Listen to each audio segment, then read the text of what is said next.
नमस्कार सभी सरकारी कर्मचारी, राज्य कर्मचारी और ईपीएस 95 पेंशन धारकों का एक बार फिर से स्वागत करते हैं हमारे इस यूट्यूब चैनल पर। दोस्तों, इस समय की सरकारी कर्मचारी, राज्य कर्मचारी और ईपीएस पेंशनरों के लिए बड़ी खबरें निकलकर सामने आ चुकी हैं, जिसके बारे में दोस्तों आज की इस वीडियो के अंदर कंप्लीट जानकारी आप सभी को देने वाले हैं। तो दोस्तों, आप सभी से निवेदन करते हैं कि आज की वीडियो को आप लास्ट तक देखें, साथ ही दोस्तों हमारे इस वीडियो को आप लाइक करें और चैनल को जरूर सब्सक्राइब करें। तो चलिए जानते हैं कि आखिरकार आप सभी के लिए क्या बड़ी खबरें निकलकर सामने आ चुकी हैं, इसके बारे में बात करते हैं। तो सबसे पहले बात करते हैं ईपीएस 95 पेंशन धारकों के लिए पेंशन बढ़ोतरी 7500 प्लस डीए को लेकर बड़ी खबर आई है। जी हां दोस्तों, ईपीएस पेंशनर्स मांग रहे हैं पूरी अब मिलेगी 7500 प्लस महंगाई भत्ता की पेंशन। इसको लेकर दोस्तों हाल फिलहाल में बड़ा अपडेट कर्मचारी भविष्य निधि संगठन की ओर से आप सभी के लिए जारी कर दिया जा चुका है। इसके बारे में दोस्तों आज की इस वीडियो के अंदर संपूर्ण रूप से जानकारी आप सभी को देने की कोशिश करेंगे। साथ ही दोस्तों नेशनल एजुकेशन कमेटी यानी कि राष्ट्रीय संघर्ष समिति ने बड़ा बयान जारी किया है, जिसमें दोस्तों ईपीएस 95 पेंशन धारकों के लिए बड़ा दोस्तों ऐलान हुआ है। तो दोस्तों आप आखिरकार आप सभी के लिए नेशनल एजुकेशन कमेटी ने क्या बड़ा ऐलान किया, इसके बारे में बात करेंगे। वही दोस्तों 5, 10 और 15% पेंशन वृद्धि का तोहफा आप सभी को यहाँ पर मिल चुका है। इसके बारे में दोस्तों संपूर्ण जानकारी आप सभी को दी जाएगी, क्योंकि 4 सूत्रीय मांगों पर आप सभी के लिए बड़ा ऐलान हुआ है, जिसमें 7500 प्लस डीए की पेंशन के साथ साथ आप सभी की एडिशनल पेंशन में बढ़ोतरी को लेकर भी बड़ी खबर हाल फिलहाल में आप सभी के लिए सामने आ चुकी है।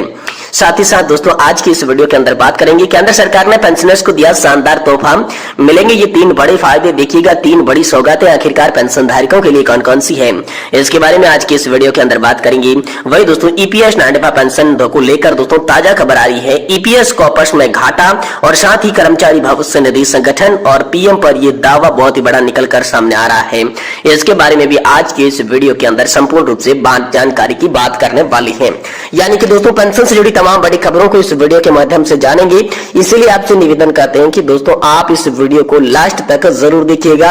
और इससे पहले हमारे चैनल पर पहली बार विजिट कर रहे हैं तो दोस्तों हमारे चैनल को आप सब्सक्राइब जरूर कर लें। देखिए दोस्तों, सबसे पहले बात करते हैं पेंशन धारकों की मांगों को लेकर। ईपीएस 95 पेंशन 7500 प्लस डीए को लेकर खुशी की लहर सामने आई है। ईपीएस पेंशनर्स की मांग हुई पूरी, अब मिलेगी 7500 प्लस महंगाई भत्ता। जी दोस्तों, लगातार ईपीएस पेंशन धारक 7500 प्लस महंगाई भत्ते की मांग कर रही थी। इसी को लेकर दोस्तों हाल फिलहाल में बड़ा ट्वीट आया है, जिसमें नेशनल एजुकेशन कमेटी ने हाल फिलहाल में मांग के लेकर यहां पर प्रधानमंत्री नरेंद्र मोदी को ज्ञापन सौंपा, जिसमें दोस्तों चुनावी सभा को संबोधित करते हुए पीएम मोदी ने पेंशन का मुद्दा एक बार फिर से उठा लिया है। जी दोस्तों, पीएम मोदी ने पेंशन धारकों को आश्वासन देते हुए कहा कि लगातार जो ईपीएस पेंशन धारक है, साथ ही साथ देश के राज्य कर्मचारी और सरकारी कर्मचारी पेंशन धारक है, वो लगातार पेंशन बढ़ोतरी की मांग कर रहे हैं। तो दोस्तों लोकसभा चुनाव से पहले आप सभी को बड़ी खुशखबरी मिल सकती है, क्योंकि हाल फिलहाल में मोदी के भाषणों में भी पेंशन का मुद्दा उठाई हुआ दिखा दे रहा है।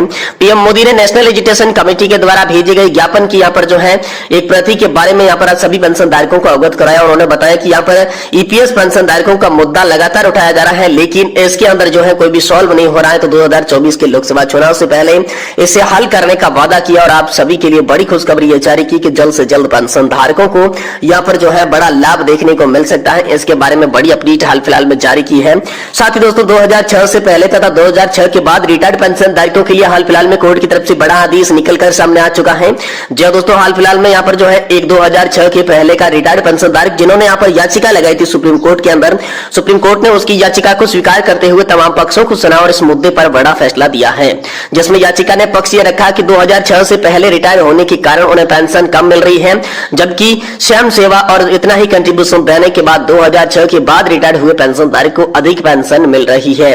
तो इस पर दोस्तों यहाँ पर जो है सुप्रीम कोर्ट ने एक बार फिर से सुनाई की, जिसमें सुप्रीम कोर्ट ने कहा कि पेंशन का ये भेदभाव खत्म होना चाहिए। पेंशन इस तरीके से अलग अलग दी जानी अनुच्छेद 14 का उल्लंघन माना जाता है और इस उल्लंघन को नहीं किया जा सकता। इसके तहत यहाँ पर सरकार ने आदेश दिया है, सरकार को आदेश दिया है सुप्रीम कोर्ट ने कि यहाँ पर जो है सभी पेंशन धारकों को एक समान पेंशन दी जानी चाहिए, क्योंकि सभी पेंशन धारक जो है वो एक समान वर्ग बनाते हैं। इसी को लेकर यहाँ पर पेंशन देने के लिए सुप्रीम कोर्ट ने बड़ा आदेश यहाँ पर आप सभी के लिए दिया है, क्योंकि आज कमांडर अशोक जी रावत की मेहनत जो है यहाँ पर सफल होती हुई नजर आ रही थी। इसी बीच ईपीएफओ को यहाँ पर जो है नेशनल एजुकेशन कमेटी के द्वारा बड़ा पत्र लिखा गया है, जिसमें पीएम मोदी ने भी हाल फिलहाल में जो है अपनी प्रतिक्रिया सामने दे दी है। नेशनल एजुकेशन कमेटी ने यहाँ पर कर्मचारी भविष्य निधि संगठन को पत्र लिखे हुए अवगत कराया कि यहाँ पर पेंशन धारकों को पेंशन बहुत ही कम मिलती है, लेकिन उनका ब्याज भी जो कॉर्पस का ब्याज बनता है वो इस पेंशन से कई गुना ज्यादा बनता है। इसीलिए जल्दी से जल्दी पेंशन धारकों की पेंशन को सुनिश्चित किया जाना चाहिए। इसको लेकर दोस्तों हाल फिलहाल में आप सभी के लिए बड़ी खबर निकलकर सामने आ चुकी है। साथ ही साथ दोस्तों केंद्र सरकार ने पेंशनर्स को दिया तोहफा, मिलेंगे ये 3 बड़े सौगातें। साथ ही साथ 3 बड़े आपको तोहफे कौन कौन से मिलेंगे इसके बारे में चलिए आपको विस्तार से जानकारी इस वीडियो में दे रहे हैं, लेकिन आपसे निवेदन रहेगा कि वीडियो को आप लास्ट तक जरूर देखिएगा। देखिए दोस्तों, सरकार ने यहाँ पर जो है पेंशन भोगियों के लिए एक बहुत ही बड़ा अपडेट जारी किया है, जिसके अनुसार एम्प्लॉयज प्रोविडेंट फंड ऑर्गेनाइजेशन ने बताया है कि पेंशन भोगी महीने की लास्ट वर्किंग डे पर पेंशन देनी चाहिए। अब लाखों पेंशन भोगियों को यहाँ पर पेंशन का इंतजार नहीं करना पड़ेगा। तो दोस्तों एम्प्लॉयज प्रोविडेंट फंड के यहाँ पर जो है आदेशों का पालन कैसे करना है, इसके अनुसार दोस्तों उसमें निर्देश जारी कर दिए गए हैं। इसके लिए सभी पेंशन भोगियों को समय पर पेंशन दी जानी चाहिए। यहाँ पर ईपीएफओ के मुताबिक आरबीआई के निर्देशों के अनुसार जितने भी फील्ड अधिकारी हैं वे पेंशन विभाग में समय पर भेजेंगे और सभी पेंशन भोगियों को उनकी पेंशन का पैसा समय पर अति आवश्यक मिलना है। इसके लिए बताया गया है आदेशों का सख्ती से पालन करना बहुत ही जरूरी है। इसके बारे में बताया गया है। पेंशन भोगियों के लिए अच्छी खबर हाल फिलहाल में आ रही है, जिसके तहत अब लाखों पेंशन भोगियों को हर महीने की आखिरी तारीख को पेंशन दी जाएगी। अब पेंशन भोगियों को पेंशन के लिए इंतजार नहीं करना पड़ेगा। दोस्तों एम्प्लॉयज प्रोविडेंट फंड ऑर्गेनाइजेशन के अनुसार महीने की लास्ट कार्य दिवस पर सभी के खाते में उनके बैंक खाते में ट्रांसफर उनकी पेंशन कर दी जाएगी और पेंशन मिलने के लिए कर्मचारी को 10 साल का काम करना बेहद जरूरी बता दिया जा चुका है। सरकार ने अब लाखों पेंशन भोगियों के लिए बड़ा अपडेट जारी किया है। इसके लिए सर्कुलर भी जारी किया है। इसके अनुसार सभी पेंशन भोगियों को समय सीमा दी गई है।